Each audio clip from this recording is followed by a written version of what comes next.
Gold trusted gold buyers తాకట్టులో ఉన్న బంగారాన్ని విడిపించి ఈ రోజు ఉన్న మార్కెట్ ధరకే కొనబడును. మరిన్ని వివరాలకు సంప్రదించండి 7710 రైతుల ఆధ్వర్యంలో నిరసన కార్యక్రమం రావడం జరిగింది. ఈ ధర్నా ద్వారా ప్రభుత్వానికి ఒకటే తెలియజేస్తా ఉన్నాం, ఇది పూర్తిగా నిర్లక్ష్య వైఖరి ప్రభుత్వాన్ని. ఎలక్షన్లో ఎట్లా గెలవాలి, ఎట్లా మోసం చేయాలి, ఎట్లా మాటలు మాట్లాడాలి, బయటపడాలి ఎట్లా అనే ఆ స్ట్రాటజీ తప్ప రైతులను ఎట్లా బాగు చేయాలనే ఒక స్ట్రాటజీ లేదు. అడుగు అడుగునా రైతులను మోసమే. రైతు బంధు ఇస్తామన్నారు, ఎగ్గొట్టిర్రు. కరెంటు మంచి పుష్కలంగా ఉండేది, మొత్తం కరెంటు పోయింది. ఇప్పుడు రేపు కరెంటు మీటర్ కూడా పెడతారని అంటున్నారు. మరి గిట్టుబాటు ధర వడ్లకు రాలేదు, మక్కలకు రాలేదు, ఏ దానికి రాలేదు. రైతు ఏడ్చుకుంటేనే పండిస్తున్నాడు. ప్రతి రైతులు మళ్ళీ వెనకటికి తెలంగాణ రాకముందు ఏ గోస ఉందో సేమ్ మళ్ళీ అదే మెల్లగా దారికి దగ్గర వస్తుంది. కరెక్ట్గా వస్తలేదు, రైతు బంధు కరెక్ట్గా వస్తలేదు, ధర లేదు, గిట్టుబాటు ధర. ఇలా పంట కన్నా ముందు ఎంత పంట పండుతుందని చెప్పి ప్రతి మండలానికి ఒక అగ్రికల్చర్ ఎక్స్టెన్షన్ ఆఫీసర్ ఉన్నాడు. ఏ పంట ఎంత ఎన్ని ఎకరాలు అనేది నాటేసినప్పుడు వరి ఎంత, విత్తనాలు వేసినప్పుడు పత్తి ఎంత అని తెలుసు. మరి ఇంత పత్తి సాగు అవుతుంది, ఎంత పండుతుంది ఎస్టిమేషన్ వేసి దాని తగ్గ ఏర్పాట్లు చేయాలి. ఇవాళ ఏం నిబంధనలు అండి? పత్తి పంట ఎప్పుడు పండితే అప్పుడు అమ్మడానికి విసులుబాటు ఉండాలి. అంతేగాని ఈ డేట్ లోపల అంటే దానికి ఒక నిబంధన, రైతుకు నిబంధన ఉంటుందా? రైతు ఎంత పండిస్తే అంత ఇవ్వాలా అంటే ఎక్కువ పండించడం తప్ప నువ్వు ఎకరాకు 7 క్వింటాలు కొంటాను ఏం నిబంధన అది? ఎవడు చెప్పి ఏ దిక్కుమాలిన నిబంధన అది? మరి 10 క్వింటాలు పండింది, ఇప్పుడు ఏడబోయాలి, మరి ఏడబోసుకోవాలని. ఇదే మిల్లు దగ్గర తగలబెట్టిపోయాడు ఒక రైతు, ఏడ్చుకుంటా పత్తిని మొత్తం అంటిపెట్టిపోయాడు. నాశనం అయిపోవాలి ఈ ప్రభుత్వాలు ఇట్లా చేస్తున్నాయని చెప్పేసి. కనీసం కనిపింపగలరు కదా. 7 క్వింటాలు కొన్న తర్వాత మిగతా ఎవడు కొనాలా? అటు జిన్నింగ్ మిల్ల పైన ఆంక్షలు, ఏదో యాప్ పెట్టుకోవాలి, మరి రకరకాల ఆంక్షలు పెడితే వాళ్ళు బంద్ చేసుకున్నారు. ఆ నిబంధనలు వీళ్ళు పాటిస్తలేదని చెప్పి సాకుతో మీరు కొనుగోలు బంద్ చేస్తే రైతు ఎక్కడ పోవాలా? 50 లక్షల ఎకరాల పంట పండించిండు ఈరోజు రైతు తెలంగాణలో. మీ టార్గెట్ 28 లక్షల పైగా మెట్రిక్ టన్నులు కొనుగోలు చేయాలా. ఇవాళ మీద ఎంత? 1,110,000 మాత్రమే మెట్రిక్ టన్నులు మాత్రం చేసిండ్రు. మరి మిగతా 27 లక్షల మెట్రిక్ టన్నులు ఎట్లా ఎప్పుడు చేస్తారు? ఏం చేస్తారు? పత్తి వర్షం వచ్చిందంటే మొత్తం బాగా కదా, ఏడబోసుకుంటాడు. పంట మీదకి వచ్చి అమ్ముకోవాలా?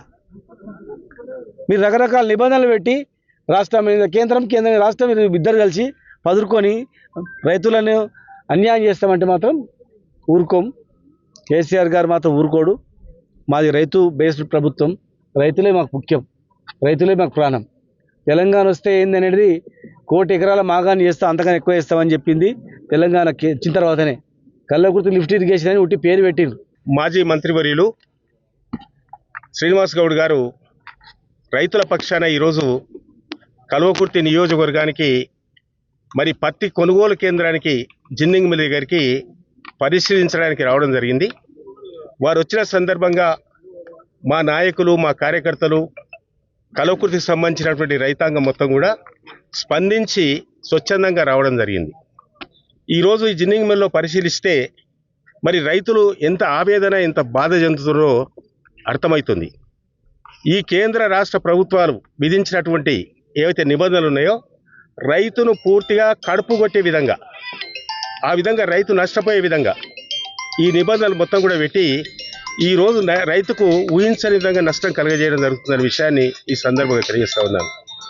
గతంలో ఎన్నలేని విధంగా ఎకరాకు 7 క్వింటాలే మేము తీసుకుంటాము, కనీస మద్దతు ధర కూడా 8,110 రూపాయలు కూడా ఇవ్వము. దీన్ని రకరకాల నిబంధనలు పెట్టి ఈరోజు మరి పత్తి పండించినటువంటి రైతులను పూర్తిగా అన్యాయం చేయడం జరుగుతుందనే విషయాన్ని ఈ సందర్భంగా తెలియజేస్తూ ఉన్నాను. కల్వకుర్తి నియోజకవర్గంలో మా మొత్తం 7 మండలాల్లో సుమారు ఒక 2 లక్షల ఎకరాల్లో ఇలా పత్తి రైతులు సాగు చేసుకున్నారు. మరి ఎంతో కష్టపడ్డారు. ఈ వర్షాకాలం కూడా పత్తి మొత్తం కూడా నానిపోయింది. ఆ విధంగా పెట్టుబడి పెట్టిర్రు, కాయకష్టం చేసిర్రు, కూలీలు ఇచ్చిర్రు, అనేక రకాల అప్పులు తీసుకొచ్చారు. మరి ఈరోజు ఈ ప్రభుత్వం విధించినటువంటి షరతుల ప్రకారంగా మరి రైతుకు సగానికి సగం కూడా పెట్టుబడి రానటువంటి విషయాన్ని సందర్భంగా తెలియజేస్తా ఉన్నారు.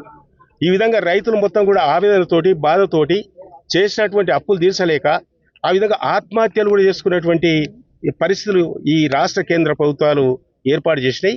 ఈ రాష్ట్ర కేంద్ర ప్రభుత్వాలు విధించినటువంటి మొత్తం షరతులను ఎత్తేసి గతంలో ఉన్నటువంటి 12 క్వింటాలు ఎకరాకు అది ఖరీదు చేసి కనీస మద్దతు ధర 8,110 రూపాయలు చేశారు కాబట్టి అది కూడా కనీస మద్దతు ధర ఇచ్చి ఆ విధంగా మొత్తం పండించినటువంటి పంటను కొనుగోలు చేస్తేనే రైతు బయటపడతాడు, కానీ లేకుంటే బయటవాడు అప్పుల పాలు అయిపోతాడు, ఆత్మహత్య చేసుకునే పరిస్థితి ఏర్పడుతుంది.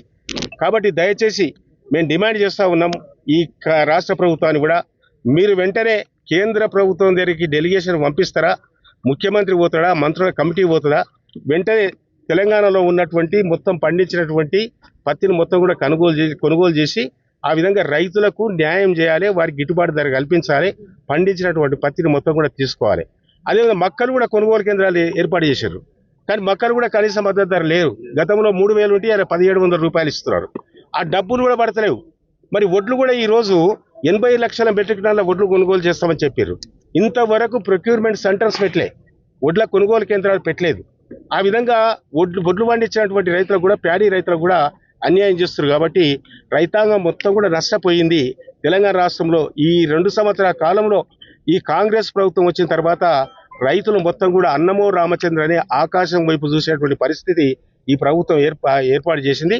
కాబట్టి ఈ ప్రభుత్వాన్ని డిమాండ్ చేస్తున్నాం, గతంలో కేసీఆర్ నాయకత్వంలో 10 సంవత్సరాలు రైతు ఏ విధంగా ఆనందంగా ఉన్నాడో, అన్ని సబ్సిడీలు, అన్ని రాయితీలు, రైతుకు కావాల్సినటువంటి అన్ని సౌకర్యాలు ఏ విధంగా చేసిరో దాన్ని కొనసాగించాలి, అవసరం అనుకుంటే ఇంకెక్కువ కూడా చేయాలి.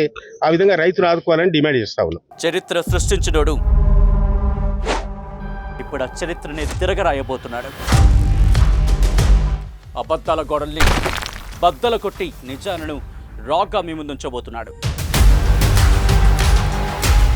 నిజమైన వార్తల కోసం వెంటనే డౌన్లోడ్ చేసుకోండి రా యాప్ని.